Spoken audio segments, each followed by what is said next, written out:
لا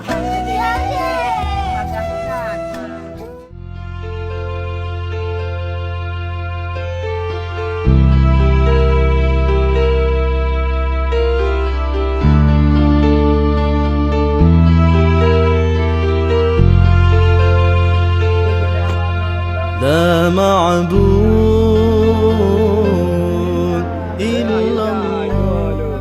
Syukur alhamdulillah kamu ke Bentara Aceh Utara uronya kan ingin adik Hilda di Purupakam yang uronya adik Hildanya nah terjadi musibah kebakaran.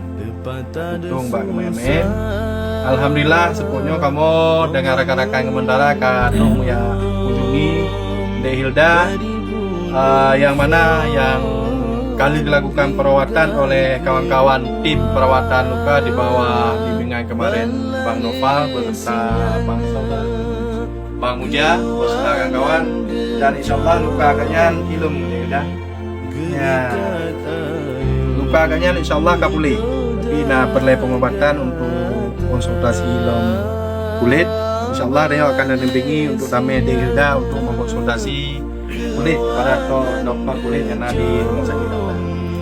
Yang pertama sekali kamu mengucapkan terima kasih kepada tim perawatan luka, Bang Muja, Bang Nova dan rekan-rekan yang kali sudah kerajin melakukan perawatan kepada Hilda dan Hilda orangnya ceria, tim Hilda.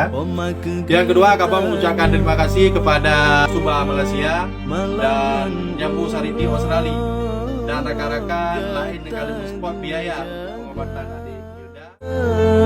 Basina nyamuknya